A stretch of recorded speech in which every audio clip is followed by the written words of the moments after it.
Our last speaker in this section will be Dr. Stephen Canfield, talking about moving the field forward with guidelines adoption. Okay, good afternoon, everybody. So how do we get there?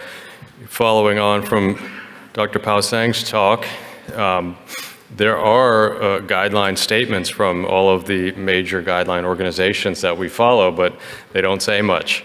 And you'll see why in just a minute, but that doesn't mean that we can't create recommendations, and I think it's our responsibility to do that. So I was asked to shepherd us forward, let's say, and partly that's because of my role as the chair for methodology for the EAU guidelines. So just an internal snapshot of some data from the EAU. You can see that guidelines generate over half of all traffic to Euroweb, which is the EAU website, and close to 500,000 website visits for guidelines alone. You know, I don't have to convince anybody about why we think guidelines are important and why we want to talk about this and perhaps get there with our own guidelines someday as a society. But you can see the statistics here are powerful. And so the promise of guidelines are to produce a high-quality guidance for our clinical practice, for physicians and our patients. So quality improvement, standardization of care, perhaps resource allocation, depending on who's creating a guideline. And you might imagine that might be different depending on what organization creates that guideline, whether it be urology or a governmental body, for example.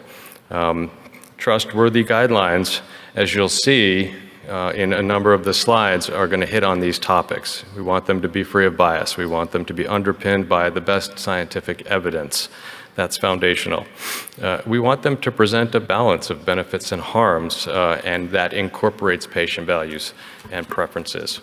And then healthcare policy is also something that you'll see in some guidelines. We don't necessarily worry about that as much from specialty societies.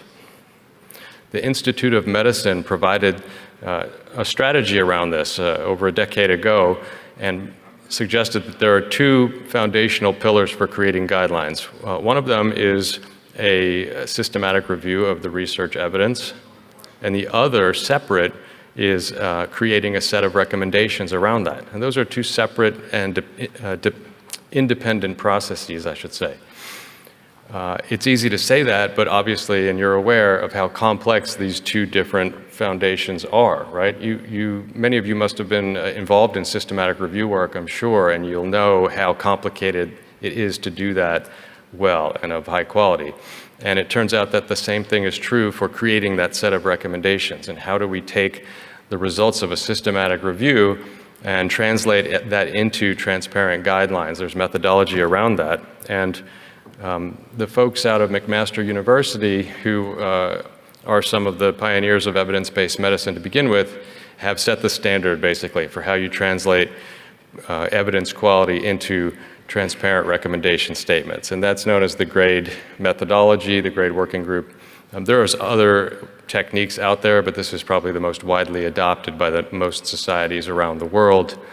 And this is what they suggest. GRADE methodology includes an overall quality assessment of the evidence, and then it looks at the magnitude of that effect, the certainty of the results. Oh, here we go. Yeah, I thought I had a little animation going on here.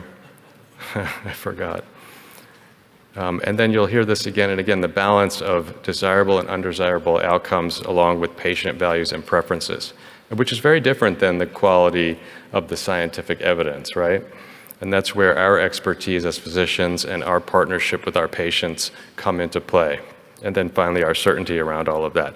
So these are the things that go into creating the actual recommendation statement, as opposed to just doing that systematic review, which is the first step.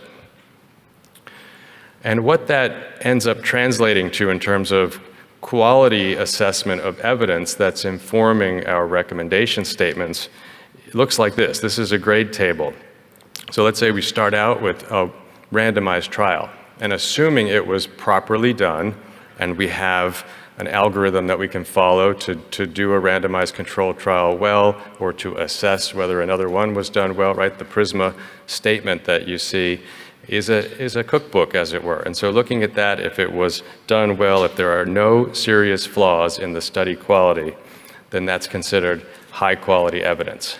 But it's very easy to fall off of that standard, right? And we know that all randomized controlled trials, perhaps through no fault of the trialists, may not be considered high quality because there are flaws in design or reporting, et cetera. And so it's easy to go from what at the baseline would be high quality down, moderate, low, even very low, even from a randomized controlled trial.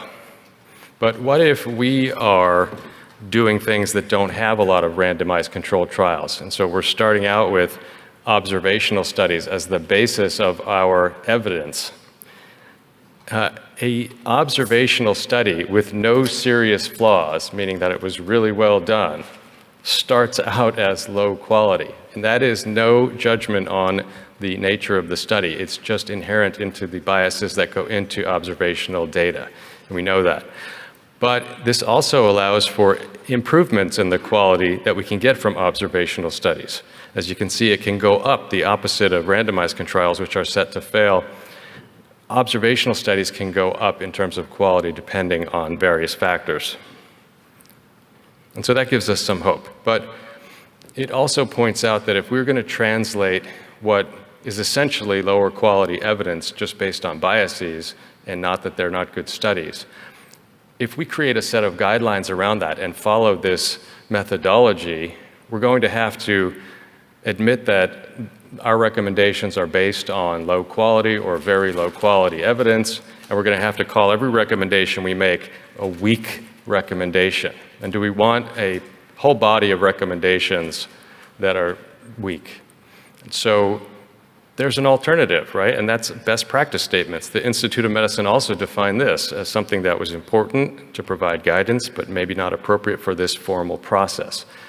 And so there's methodology around that too, right? The RAND group, which I'm sure you're familiar with, defined how to move forward with quality best practice statements using consensus finding and using their methods involving patients and an iterative process for agreement amongst experts.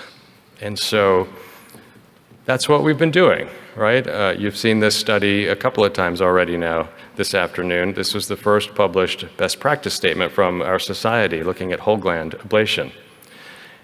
And I'll just draw your attention to the risk of bias assessment. You'll see that top bar graph there is the only randomized controlled trial that was available to include, and then underneath there are the 27 other observational studies. And so we just have to admit that the evidence that we have is what it is. And the way to interpret this risk of bias is to understand the colors. And so something that would be high quality, or in other words, no concern for bias in the observational or randomized trial would be green. And we don't see a lot of green here, and that's just the nature of the data we're dealing with. And if there's moderate, it's yellow, and if there's a high concern for bias, it's red. And so you can see what you can see here. So what do we do with that? Do we publish a guideline statement, or do we use the best alternative, which is a best practice statement, which is what we've done? And I think that the society was really smart about how they've been approaching this, and it sets us up on good footing, and we can avoid a lot of criticism as we move forward.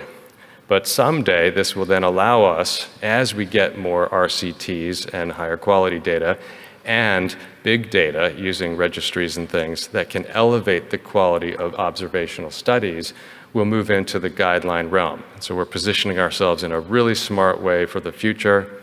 We're good at that, I think. And so once we get there, how do we know that we've created a good guideline? Well, there's a methodology around that too. That's known as AGREE. And the AGREE network publishes this checklist basically, which is how guidelines are rated. And you can look through this. There's 23 questions. If you drill down onto that right side of the table there, you'll see that in the middle there, rigor of development has to do with the quality of evidence and the methodology. That's just one section actually in how you assess a guideline. There's so much more that goes into a high quality guideline than just rigor of development or the evidence that you have. You can see the different areas there, the different domains we call it. stakeholder involvement. That's having to do with patients. And so we can be really proactive about involving patients' values, patient organizations into our practice statements as well. And the same thing goes for applicability, presentation, and editorial independence. And I do think we have an advantage there of using patients because we know that what we're doing with focal therapy is what patients want. And that's really important. And that, let me skip this slide. This is just a summary of what the EAU guidelines uses, boiling down that agree table into 5 kind of easy to follow steps. But the take home point of this slide is that not a lot of this has to do with the quality of evidence. There's a lot more that goes into building a good recommendation. And we can do that with what we've got already. Ultimately, it's all, in my opinion, about balance. Balancing benefits and harms and patient values and preferences with the evidence that we have. And like Dr. Pausang pointed out, even if we don't have RCTs, we still have evidence and we still have a responsibility to create recommendations and guidance for ourselves and our patients. And the last point I would leave you with is that as a society, we are pushing the boundaries of what's possible. We're on the edge of innovation, and we can do that with guidelines too. And the next frontier for guideline development actually has to do with real-world evidence, big data, and harnessing the power of AI to get there, actually. The FDA talked about this a little bit. There's the Cures Act, which actually exists, and the FDA uses real-world evidence from big data to inform some of their recommendations currently. And we saw the CDC doing this during the COVID pandemic, pushing out recommendations for vaccinations based on big data and not trials. So we can do that too. Let me leave you with what we're doing currently, just a snapshot of current practices. You heard that we're about to publish another best practice statement, and over the next year we hope to create a best practice statement around primary focal therapy. You can see here that Dr. Taneja and Villers are leading this effort. I'm going to help with some methodologic oversight as well, and it's going to be an iterative process based on modified RAND methodology. Here's an outline of the 10 components that are going to be in that focal therapy best practice statement. This is a draft, and it likely will change a little bit, but just to wet your whistle about what's coming, and we're kind of excited about it for next year. And so in the interest of time, I'll wrap up. But I feel like our society have been innovators in the field in all things, and we can do that with our guidelines too. We're in a unique position at the cusp of starting this process to create innovative guidelines, combining traditional methodology with these emerging technologies in big data and real-world evidence. So stay tuned. Thank you.